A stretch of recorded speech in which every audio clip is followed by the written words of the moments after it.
roasting is, every batch is its own thing, and that's just how it is. Even if it's automated or whatever, every batch is its own. And I'm trying to use language that communicates, it sort of allows us to like deal with it as it is, which is every batch is its own thing, 392, that's a lighter roast. Lower the temperature, lighter the roast. And then you come all the way up here, and I have a 426 Brazil. Coffee has what feels like infinite expressions. That's what these numbers on our bags, they totally represent why we put even the roast number on there, because that tells you something really specific about that roast, finished roast temp and the bean. This would all be called light coffee. This is a light roast, and you could call any one of these a medium, and this you could maybe call a dark.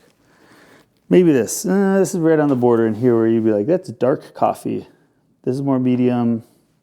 What I find more important is that there's just this line, and on this side of it, you're finding this type of coffee, and that is imparted from the roasting process. And before that moment in the roast, you're like in this space roasting, and it has very different characteristics to the beans and the flavors and the notes, what the body tastes like, what the finish is like, kind of all of that stuff. So people tend to find themselves liking one area than the other.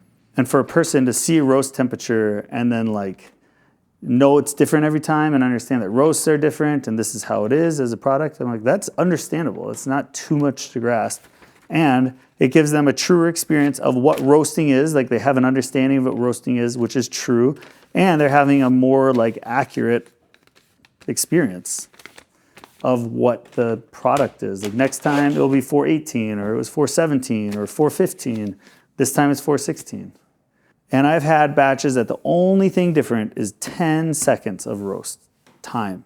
The approach, perfectly same variables, same weight, same, 10-second difference, and you can taste the difference. So it's just like, that finished roast temperature is representing that this batch is unique.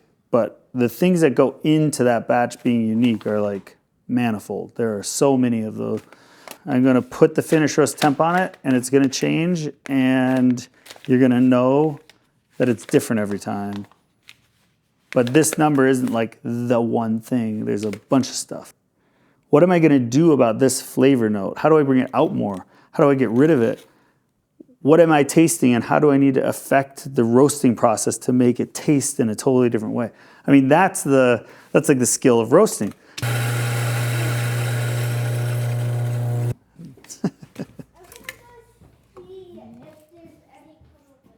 Okay.